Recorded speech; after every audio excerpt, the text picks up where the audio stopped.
Eu vi cair o inimigo, eu vi a escuridão fugindo, mas um milagre que eu não posso compreender. Meu nome no céu escrito está. Creio em sinais e maravilhas e num poder que ressuscita, mas um milagre que eu não posso compreender. Meu nome no céu escrito está. Meu nome no céu escrito está. Este é o meu testemunho de salvação. Teu amor mudou minha história, me perdoou. Por meio de tua cruz me justificou. Este é o meu testemunho, este é o meu testemunho.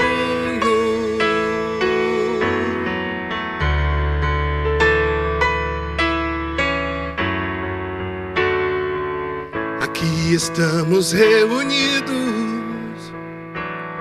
por seu sangue somos limpos. Ao Pai, ao Filho e ao Espírito cantamos. Meu Deus, cumpre sua palavra. Meu Deus, cumpre sua palavra. Este é o meu testemunho de salvação. Teu amor mudou minha história, me perdoou. Por meio de tua cruz me justificou. Este é o meu testemunho, este é o meu testemunho.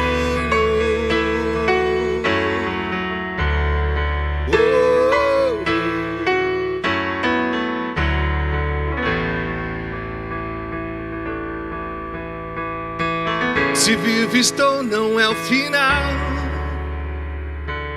Maiores coisas estão por vir, eu creio sim. Se vivo estou, não é o final.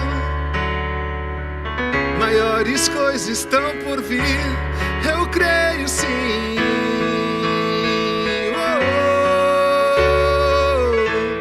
Este é o meu testemunho de salvação. Teu amor mudou minha história, me perdoou. Por meio de tua cruz me justificou. Este é o meu testemunho, que vivo estou. Este é o meu testemunho de salvação. Teu amor mudou minha história, me perdoou. Por meio de tua cruz me justificou. Este é o meu testemunho, este é o meu testemunho.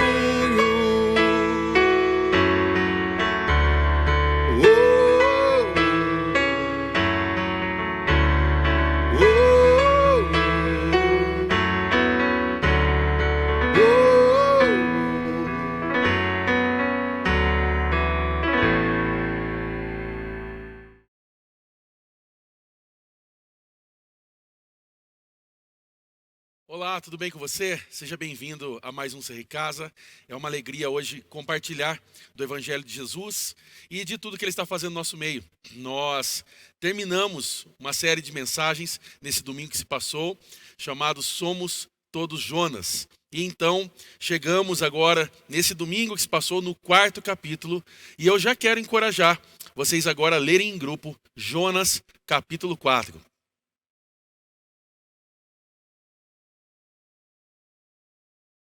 Bom, como você sabe da história de Jonas, nós fizemos aqui, relembramos um pouco a cada capítulo, Jonas capítulo 1, aonde Deus dá uma ordem a Jonas para ir a Nínive, e Jonas foge da presença de Deus, ele vai para Tarsis, paga uma passagem, vai embora, vem toda aquela tempestade, e então depois ele é jogado daquele navio, daquele barco, ele é jogado agora em alto mar, e então um peixe engole Jonas. Nesses 3 dias e 3 noites, ele faz uma reflexão muito profunda ali do que Deus queria realmente que ele fizesse. Nós chegamos no capítulo 2 e agora ele começa a orar a Deus, ele começa agora a clamar a Deus, ele começa agora a declarar quem é Deus para ele.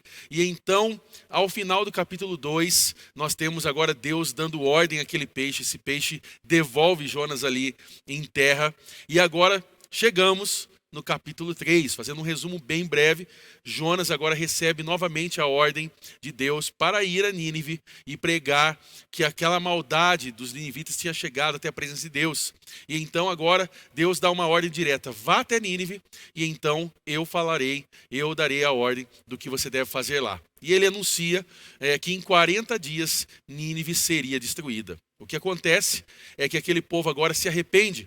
E então aquele povo agora jejua, a palavra de Deus chega, através das pessoas, chega até o rei de Nínive. Então eles oram a Deus, jejuam para que, se possível, talvez Deus viesse perdoar e não destruir Nínive. E o fato é que Deus, na sua misericórdia, na sua graça, ele perdoa os ninivitas. Chegamos então no capítulo 4, onde nós ministramos essa mensagem chamada O Chamado à Transformação do Coração. Porque agora vemos um Jonas novamente com o coração fechado novamente.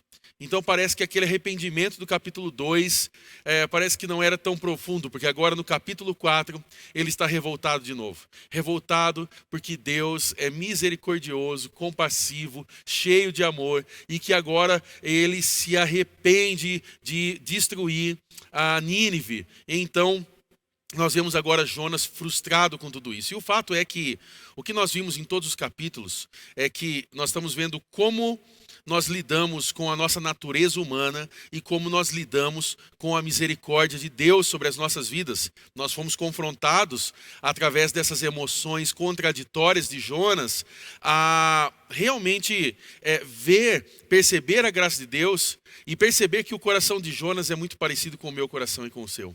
É por isso que o nome dessa série foi Somos Todos Jonas, porque não podemos acusá-lo. Na verdade, quando olhamos para Jonas é como se fosse um espelho. Vemos muitas vezes as nossas vidas ali. Então, ele testemunha o arrependimento dos ninivitas e, embora Deus tivesse perdoado aquele povo, ele se enche de ira. E é estranho, porque todo profeta, todo pregador, todo evangelista, você que está me ouvindo agora, o seu desejo e o meu é que quando nós pregamos a palavra de Deus, as pessoas possam ouvir e elas possam se arrepender e começar uma caminhada. Mas parece que com Jonas era o contrário. Ele pregou a palavra, mas ao mesmo tempo endureceu o seu coração quando aquelas pessoas se arrependeram. E então, dentro desse capítulo 4, nós vemos 3 coisas importantes aqui. 3 pontos que nós podemos destacar aqui e que nos ajuda a compreender mais sobre a misericórdia de Deus e sobre o chamado à transformação do nosso coração. O primeiro deles que nós vemos é literalmente a misericórdia de Deus. O primeiro ponto que nós podemos extrair aqui é a misericórdia de Deus. Porque, ao contrário do que Jonas estava querendo, querendo ver o juízo sobre os ninivitas, Deus está demonstrando compaixão e amor ao estender a mão sobre uma cidade ímpia. Pensa que os ninivitas eram pessoas muito más e Deus agora está perdoando eles, dando uma nova fase, um novo momento de vida para eles. E nesse contexto, nessa narrativa, nós somos lembrados que a misericórdia de Deus está estendida para mim e para você. Eu não sei como você chegou hoje a esse CR Casa, mas a misericórdia de Deus está estendida sobre você.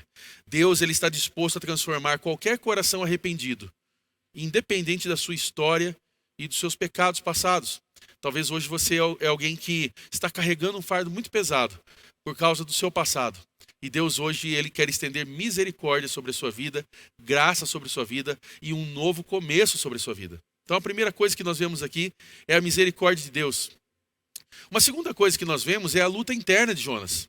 Há uma luta interna dentro dele, e esse é um segundo ponto de destaque aqui que nós podemos ter, porque apesar de Deus ter usado Jonas para proclamar essa mensagem de juízo, o coração dele ainda não está alinhado com a vontade de Deus. Pense que Deus enviou ele a Nínive para profetizar, para anunciar que viria juízo sobre aquele povo.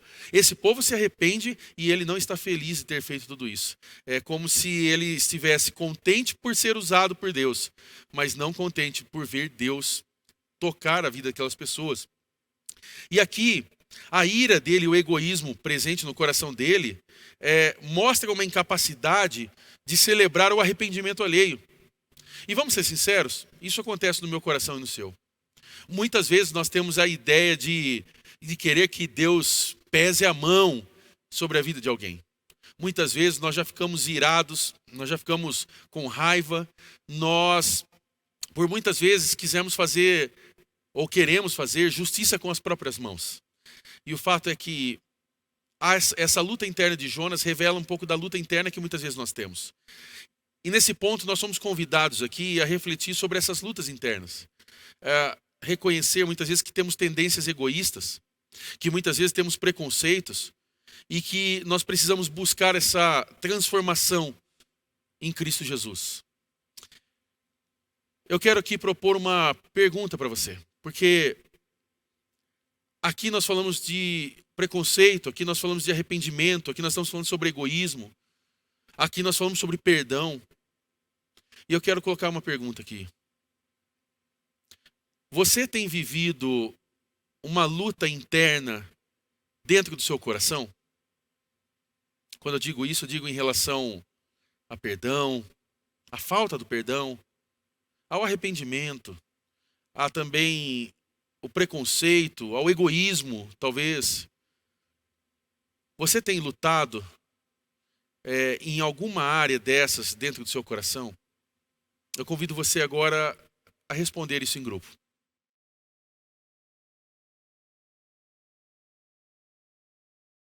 Com toda certeza, nós temos algo a colocar diante de Deus. Sempre temos algo. Talvez é a falta de perdão, talvez é o egoísmo nosso, que muitas vezes, dentro desse contexto social que vivemos, materialista, e que faz a gente, muitas vezes, pensar somente em nós mesmos, com certeza temos algo a colocar diante de Jesus. E hoje é dia que você pode fazer isso através do CR Casa. Você pode fazer isso já nesse momento que vamos finalizar, através da oração, de abrir o coração. O CR Casa é para isso. É para que você possa realmente se colocar aí, abrir o seu coração. E todos que estão aí são imperfeitos, como você, como eu. Então, fique à vontade para se abrir. O último ponto que nós vemos aqui, e que é muito interessante, é a lição da planta. É isso mesmo, a lição da planta. Nós vemos agora aqui que Deus trabalha a vida de Jonas em relação a uma planta. Como você viu na leitura, Deus envia uma planta agora para trazer sombra sobre Jonas. E se você perceber, você vai ver que Jonas ele se alegrou. Você percebe que a gente se alegra quando Deus entrega algo para nós? Percebe que quando nós recebemos algo de Deus, parece que tudo volta ao normal? Percebe como a nossa relação com Deus muitas vezes ainda está sobre ser abençoado e receber coisas materiais? Isso gera já um bate-papo interessante para nós, porque parece que a nossa relação com Deus está sobre pedir e receber, pedir e receber. E na verdade, Deus é Deus em todos os momentos. Se talvez hoje você estiver dentro da tempestade lá de Jonas 1, Deus está com você.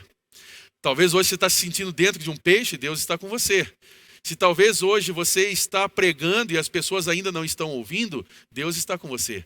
Se você está vivendo uma vida muito boa, é exatamente porque Deus está aí com você.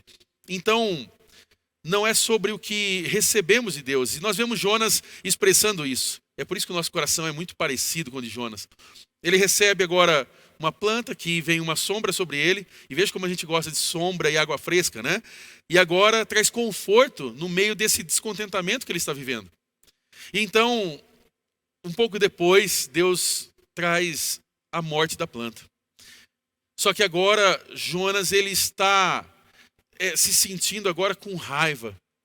A palavra de Deus volta a dizer que ele está a ponto de morrer. E então essa lição agora nos ensina que nós não devemos nos apegar às coisas passageiras.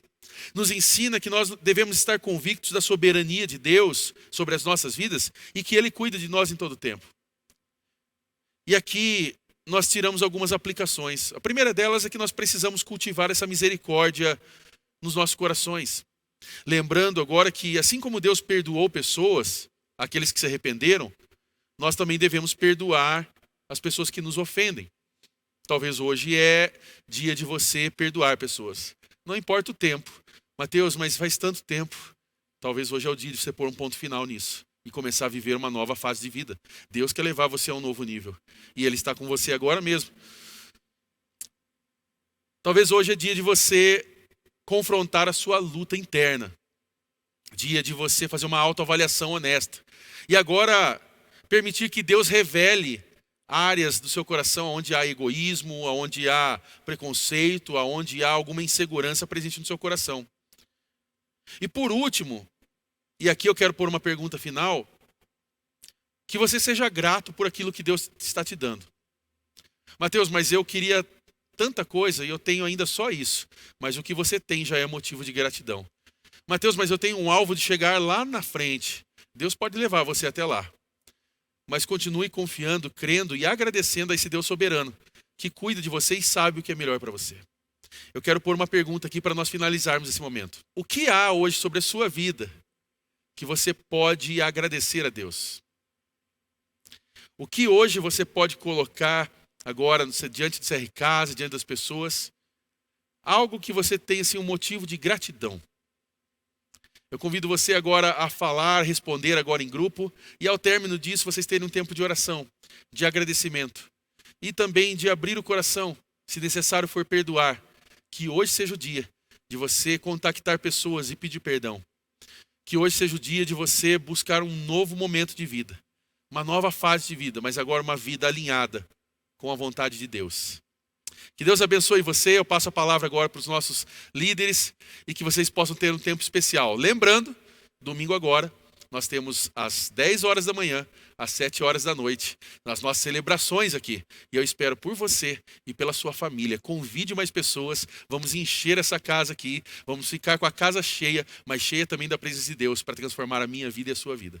Que Deus abençoe você. Até mais.